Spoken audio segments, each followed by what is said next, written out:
Pourquoi les prix de l'immobilier ne subissent-ils pas une chute comme prévu? Pourquoi est-ce que vous perdez chaque jour du pouvoir d'achat quand vous restez locataire? Qui sont les gagnants et les perdants de cette crise du logement? Et comment se prémunir des risques lorsque vous décidez d'acheter? Bonjour à toutes et à tous, c'est Benoît. Aujourd'hui, on va tenter de répondre à ces questions en s'appuyant sur les travaux d'un ingénieur analyste immobilier français connu. Il s'appelle Jacques Frigit et il a rendu un rapport au Sénat récemment traitant de la crise du logement. Vous aurez bien sûr toutes les sources en description. Cette vidéo s'adresse aux professionnels de l'immobilier, mais également aux particuliers qui souhaitent monter en compétence sur leur compréhension globale du marché. Allez, c'est parti. Chapitre 1, comprendre les fondamentaux. Quand on parle d'évolution des prix de l'immobilier ou de la valeur locative, on doit s'approprier deux notions essentielles. Une fois que vous les aurez saisies, vous serez en mesure de les expliquer. Jacques Frigit va donc parler de la croissance moyenne des prix versus l'inflation des prix. Et c'est pas du tout la même chose. Ce qu'on appelle la croissance moyenne d'un prix, c'est l'augmentation moyenne de la valeur locative ou des biens immobiliers sur le marché. Par exemple, si les logements deviennent plus grands, mieux placés, mieux construits, mieux isolés, ils vont de toute façon voir leur valeur moyenne augmenter.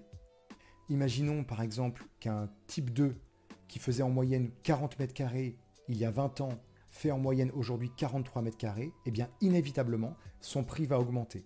Pourtant, ça n'a pas de rapport avec l'inflation. De l'autre côté, il y a l'inflation sur les prix, c'est-à-dire l'augmentation d'un prix à structure constante. Ça veut dire le même produit qui évolue. On peut prendre aussi l'exemple d'une voiture. Si une voiture X sur le marché avec certaines options de série vaut 20 000 euros en année N et que l'an prochain, elle vaut 21 000 euros, si c'est exactement la même voiture avec les mêmes options, dans ce cas-là, on pourra dire qu'elle a subi de l'inflation, son prix a été augmenté mais sa structure est constante, c'est exactement le même produit. Par contre, si le constructeur a décidé que cette voiture avait des options supplémentaires de série, alors son prix moyen va augmenter. En bref, si vous faites une rétrospective de vos revenus, si jamais ils n'ont pas évolué comme prévu, c'est-à-dire qu'ils n'ont pas suivi l'inflation des prix de manière générale, eh bien vous avez perdu du pouvoir d'achat. Et au bout de 10 ans, vous vous dites, mais mince, en fait, je vivais mieux 10 ans avant. Mais c'est pour cette raison.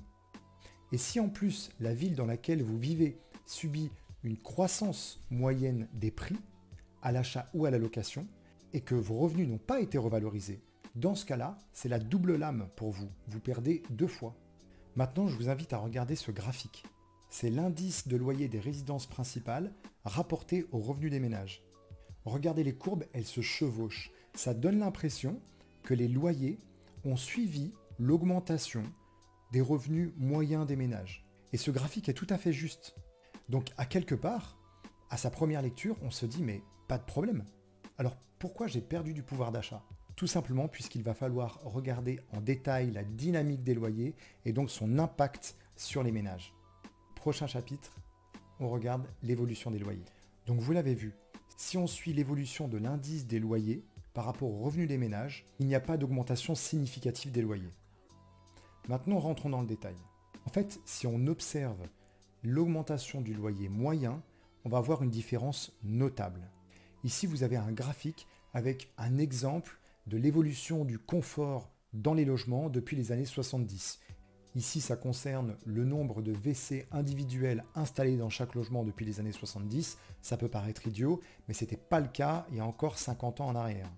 Et entre-temps, il y a eu des tas d'autres évolutions. Des augmentations de surface, des augmentations ou des créations de surfaces extérieures, un meilleur chauffage, une meilleure isolation, une augmentation des normes de construction. Tout ça, ça a participé à l'évolution du prix moyen. Pour rappel, nous avons eu 5 évolutions de normes de construction en 25 ans. Maintenant, regardez ce graphique. Vous voyez en pourcentage le poids du loyer dans les revenus moyens des locataires français. Vous avez la courbe noire qui est l'ensemble des locataires et la courbe bleue pleine qui est quasiment cachée derrière la courbe noire. Elle représente les locataires d'un logement loué nu. Ce qu'on voit, c'est que en 1970, le loyer représentait environ 12% du poids dans le budget moyen des locataires français. Et en 2020, c'est 25%. Finalité, si on regarde uniquement la population de locataires, pour eux, le poids du loyer a doublé en 50 ans. Ça veut dire quoi? Ça veut dire qu'il y a ce qu'on appelle une paupérisation, un appauvrissement d'une partie de la population. Et qui est cette population? Notamment, ce sont bien sûr les jeunes et les personnes à revenus modestes versus les seniors qui ont vu leur pouvoir d'achat augmenter ces dernières années. Le problème, c'est que ça crée une fracture, d'une part entre les générations, mais aussi entre les catégories de population, entre les propriétaires et les locataires. Ils ne vivent pas du tout de la même manière. Certains continuent de construire un patrimoine et d'autres voient leur capacité d'épargne diminuer sans arrêt. Maintenant, sur ce graphique, vous voyez le revenu par ménage en monnaie constante par statut d'occupation. Le statut d'occupation, c'est tout simplement à savoir si vous êtes locataire, logé à titre gratuit ou propriétaire. Arrêtons-nous simplement sur les locataires et les propriétaires. Donc tout d'abord, la courbe noire, c'est l'ensemble, d'accord, les propriétaires et les locataires. Et vous avez en rose la courbe pleine, ce sont les revenus des propriétaires. Et en bleu, les revenus des locataires. Vous voyez bien la fracture sur le graphique. Il est très important de comprendre ces dynamiques de marché pour un professionnel de l'immobilier afin de pouvoir l'anticiper. Et ça vaut également bien sûr pour vous en tant que particulier. Toujours dans le rapport de Jacques Frigit, voici ce tableau. On ne va pas s'attarder sur tous les chiffres, mais regardez la toute dernière colonne à droite en rose. On voit le pourcentage de locataires parmi les ménages entre 1970 et 2013. Et ce que vous pouvez remarquer, c'est que pour les 20 à 29 ans, il y a eu 7 points d'augmentation. C'est-à-dire que les 20 à 29 ans sont beaucoup plus locataires aujourd'hui que ne l'étaient les 20 à 29 ans en 1970. Et inversement, regardez les seniors de 70 jusqu'à 89 ans, ils sont beaucoup plus propriétaires aujourd'hui qu'ils ne l'étaient dans les années 70. Maintenant qu'on a compris ce qui se passait au niveau des loyers, attaquons-nous au prix de l'immobilier. Jacques Frigit est connu pour l'énorme travail d'analyse qu'il effectue sur le marché immobilier. Et notamment, vous avez peut-être entendu parler du tunnel de Frigit ou de la courbe de Frigit. Vous visualisez l'indice des prix des logements, donc à l'achat, rapporté aux revenus des ménages. Donc la courbe que vous voyez, ce sont les prix des logements, et la ligne horizontale noire, ce sont les revenus des ménages. Et simplement, vous voyez bien qu'entre 1965 et 2000, ça fait des petites vagues, donc finalement ça veut dire qu'il y avait des périodes où il était plus opportun d'acheter que d'autres, mais ça restait relativement stable.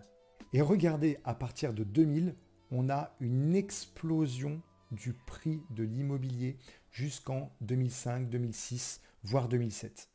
C'est 70% d'augmentation moyen des prix de l'immobilier. 70% en moyenne. Il y a des secteurs qui ont fait 200% en 5 ans, 6 ans. Et là, clairement, ça a tout changé. Il y a eu des implications énormes pour ceux qui ont eu la capacité de devenir propriétaires à ce moment-là. Et les autres, pour le coup, ça a été extrêmement compliqué. Ceux qui ont pu profiter d'un achat dans les années 90, 95 jusqu'à 2000 et qui ont revendu à partir de 2005-2007 ont vu leur patrimoine littéralement exploser. D'ailleurs, en général, si vous interrogez ces propriétaires et que vous leur dites « mais votre maison elle est superbe, elle vaut très cher aujourd'hui », ils vous répondent « mais de toute façon, si je voulais moi-même me l'acheter aujourd'hui, je ne pourrais pas ». Eh bien oui, puisque à l'époque où les prix des biens ont explosé, les salaires n'ont pas du tout suivi, vous le voyez bien sur la courbe.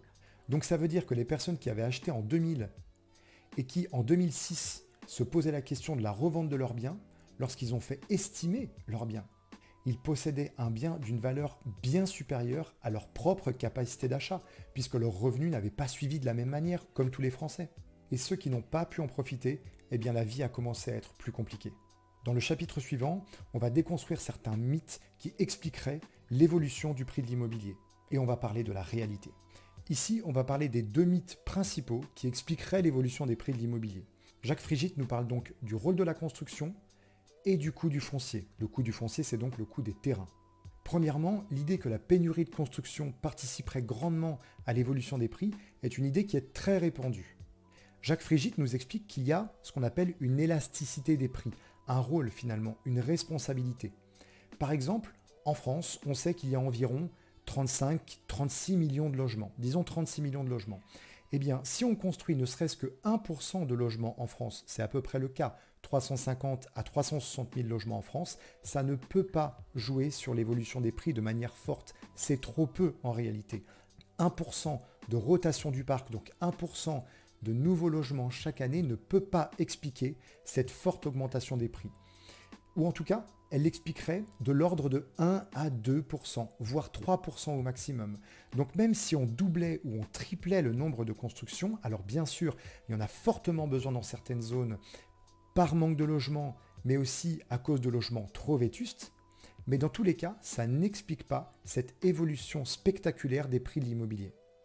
Deuxièmement, il y a une autre croyance populaire qui dirait que l'augmentation du coût des terrains fait exploser le prix de l'immobilier de manière générale. Pourtant, la réalité est plutôt inversée. Ce ne sont pas le prix des terrains qui fait augmenter la valeur des biens, c'est la valeur des biens qui fait augmenter le prix des terrains.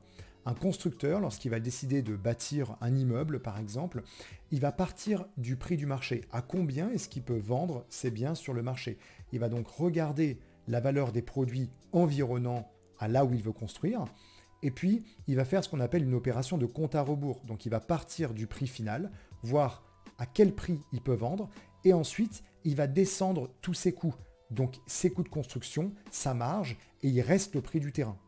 Donc les prix des fonciers sont influencés par la valeur des biens immobiliers déjà construits autour. À partir de là, si ce n'est pas le manque de logement, ni vraiment les normes de construction ou l'évolution du prix des terrains qui a créé cette explosion des prix, qu'est-ce qui s'est passé? Qui porte la majeure partie de la responsabilité? Eh bien c'est parti. Allez, on s'attaque maintenant aux causes principales, les politiques financières. Comment est-ce qu'elles ont influencé les prix de l'immobilier? Il est essentiel de comprendre que le marché immobilier ne peut pas être isolé des conditions de financement. D'ailleurs, en tant que professionnel de l'immobilier, vous devez être à l'aise avec les produits, mais également avec les financements. En réalité, jusqu'au début des années 2000, les financements étaient limités en général jusqu'à 15 ans. Si vous posez la question à des personnes qui ont acheté début 2000 ou fin 90, ils vont vous dire qu'en général, ils ont emprunté sur 15 ans. Et à partir des années 2000, on voit une explosion des prix qui coïncide avec un changement des politiques financières. Il y a eu deux facteurs. Tout d'abord, une baisse des taux. Bon, alors la baisse des taux, on la connaît, on sait comment ça fonctionne. Début 2000, les taux étaient en moyenne de 5,5%, ok? Et ils ont baissé très rapidement à 3,5%. Donc moins 2%, c'est bien. Ça explique bien sûr une amélioration du pouvoir d'achat chez les Français, mais ça n'explique pas une telle évolution. Il y a eu un deuxième facteur, cumulé à la baisse des taux, c'est l'augmentation de la durée d'engagement des crédits. On est passé en moyenne de 15 à 20 ans. Ça veut dire que bien sûr, des personnes allaient jusqu'à 21, 22, 23, 25 ans pour des durées de prêt. Et là, vous avez une augmentation significative du pouvoir d'achat. Prenons un exemple. Regardez ce graphique, c'est la baisse des taux année par année. Vous voyez donc les 5,5% environ passer à 3,5%. Et sur l'autre graphique, vous voyez l'augmentation des durées d'engagement. Prenons un exemple maintenant. Un couple qui gagne en moyenne 5 000 € par mois, à 5,5% de taux d'emprunt sur 15 ans, ils vont pouvoir emprunter l'équivalent d'environ 208 000 €. D'accord? Si le taux passe de 5,5% à 3,5%, toujours en restant sur une durée de prêt de 15 ans, ils vont augmenter leur capacité d'emprunt à 236 000 €. D'accord? Donc plus 28 000 € de capacité, c'est déjà bien. Mais si je vous demande de choisir entre une baisse des taux de 2% ou une augmentation de votre durée d'emprunt de 5 ans, et que votre but c'est d'avoir plus de pouvoir d'achat, qu'est-ce que vous choisissez? Eh bien évidemment, vous choisissez l'évolution de votre durée d'engagement. Puisque pour ce couple, s'ils restent à 5,5% de taux d'emprunt, mais empruntent sur 20 ans au lieu de 15, leur budget sera de 246 000 €. Vous voyez, c'est plus important que 2% de baisse de taux. Et là, on a bien sûr eu un effet cumulé, baisse des taux et augmentation de la durée d'engagement. Donc ce couple qui avait initialement un pouvoir d'achat d'environ 208 000 € s'est retrouvé avec un pouvoir d'achat très rapidement de 300 000 €. Alors après, bien sûr, il y a eu la fameuse crise de 2008. Pour ceux qui s'en souviennent, elle a été extrêmement violente. Mais quand on pense à cette crise, en 2008, on est passé de 800 000 transactions par an à un peu plus de 500 000 transactions. C'est énorme, hein, ça fait une baisse de plus de 30%, c'est très violent. On a eu évidemment une baisse des emprunts, mais la baisse des prix, malgré une crise très violente, c'est 8% en moyenne. C'est peu. Et quand on regarde la courbe de Frigitte, on peut se demander, est-ce qu'on est toujours dans une bulle immobilière aujourd'hui? Ou alors est-ce que les prix actuels, depuis une quinzaine d'années, sont devenus la norme? Mon avis personnel, et nous en reparlerons certainement dans d'autres vidéos, c'est que nous sous-estimons grandement la sophistication du marché résidentiel. Ce que je veux dire, c'est que la psychologie des Français concernant l'immobilier joue un impact majeur sur le maintien de la valeur des biens. Tant que les Français verront l'immobilier comme une valeur refuge, ce qu'elle est clairement, eh bien il y a très peu de chances que les prix chutent. L'immobilier, c'est un moyen de se protéger soi et de protéger sa famille. Vous comprenez, ici on touche à l'émotion. Et je vous pose une question. Qu'y a-t-il de plus fort que l'émotion pour défendre ses propres intérêts? Passons aux perspectives et aux problématiques. Les politiques gouvernementales ont significativement influencé le marché récemment. Tout d'abord, concernant la construction, il y a eu une décision de ne pas proroger les aides à l'investissement locatif, c'est-à-dire les dispositifs de défiscalisation qui existent depuis une quarantaine d'années. Ces dispositifs, ils sont perfectibles, mais ils avaient une vertu, c'était de pousser les investisseurs français à acheter un bien pour le louer. Ça créait donc de l'offre locative sur le marché. Le gouvernement a décidé de raboter les aides et de prononcer la fin du dispositif en fin d'année 2024. Ça a eu une conséquence majeure, c'est la fuite des investisseurs sur le marché immobilier. Et parallèlement, les taux d'intérêt ont explosé. On est passé en 18 mois de 1% à 4%, ce qui a complètement fait fondre le pouvoir d'achat des Français d'environ 25 à 30%. C'est quand même gigantesque. Et donc, même si c'est plus simple à dire une fois que c'est fait, il y aurait mieux valu supprimer ou revoir ces dispositifs de défiscalisation pendant la période où les taux étaient à 1% et que la majorité des Français avaient du pouvoir d'achat, plutôt qu'au moment où plus personne n'a de pouvoir d'achat, puisque ça gèle également complètement la construction. Et c'est particulièrement préoccupant pour les primo-accédants finalement et les jeunes ménages, puisque d'une part, leur parcours résidentiel est également gelé, ils n'ont pas la capacité d'acheter, ou alors il faudrait injecter un énorme apport et ils ne le possèdent pas en majorité. Donc cette population reste locataire, et tous les nouveaux entrants sur le marché de la location, eux, eh bien, ne trouvent pas de logement à louer. Tout simplement puisque les locataires restent locataires et que les investisseurs n'achètent plus d'immobilier pour le louer. Alors, est-ce qu'il va y avoir une chute, pas une chute? Eh bien, on peut se poser une question. Les personnes qui ont acheté ces dernières années l'ont fait, ont emprunté avec des taux entre 1 et 2%, voire en dessous d'1% pour certains. Donc, est-ce que ces propriétaires vont abandonner un prêt à 1% pour vendre un produit et en racheter un autre à un taux de 4%? Ça n'a pas de sens. S'ils ne sont pas obligés de vendre, ça n'a pas de sens. Et c'est pour ça que le marché aujourd'hui tourne au ralenti autour de ce qu'on appelle les ventes forcées. Les gens qui sont obligés de vendre, qui ont un projet concret et urgent. Pour les professionnels de l'immobilier, il est très important de maîtriser ces aspects-là afin de vous mettre dans la peau de vos vendeurs, dans la peau de vos acheteurs, savoir comprendre les situations et même les calculer et les analyser. C'est là que vous allez vous différencier de la concurrence. Pendant une période comme celle-ci, il faut absolument muscler son jeu pour performer et j'allais dire surperformer le marché. Une fois que vous maîtrisez l'environnement qui gravite autour de votre métier, forcément vous développez de meilleures stratégies pour vos clients et vous êtes de meilleurs conseils. Passons à la conclusion. Je vous invite à nouveau à prendre le temps de regarder les travaux de Jacques Frigit. Je vous ai parlé aujourd'hui d'une toute petite partie de ses analyses. Ce qu'on comprend, c'est que la fluctuation des prix des logements ne dépend pas uniquement du logement en lui-même et de sa situation. Il va y avoir des facteurs macroéconomiques beaucoup plus importants et notamment les conditions financières, les aides à l'investissement locatif et à la résidence principale. Je vous conseille véritablement de rester en veille économique. Il est très important de savoir ce qui se passe au niveau des politiques bancaires. Qui prête, à quel taux, quel type de client, pour quelle banque. Et également quelles politiques doivent suivre les banques. Aujourd'hui, on ne parlera pas du fameux HCSF, du Haut Conseil de stabilité financière, qui influe sur les politiques des banques. Mais vous devez rester informé. Je vous conseille également d'analyser votre marché et d'analyser sérieusement la situation de vos clients, acheteurs et vendeurs. Vous devez être capable de calculer différentes situations afin de savoir comment trouver des solutions à tout le monde. Une fois que vous saurez mettre sur papier différents scénarios avec vos clients, vous allez prendre de l'avance et vous différencier de la concurrence.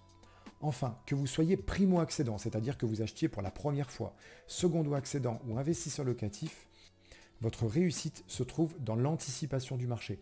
Et pour ça, vous devez être capable de créer un plan A, un plan B et s'il le faut, un plan C.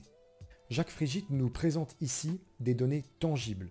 À nouveau, en source de la description, vous verrez son rapport. Je vous invite à le lire et le relire. Et rappelons-nous, jusqu'à présent, l'histoire a toujours donné raison aux propriétaires patients. Pour les acheteurs, rassurez-vous, il y a bien sûr toujours des solutions pour acquérir une propriété.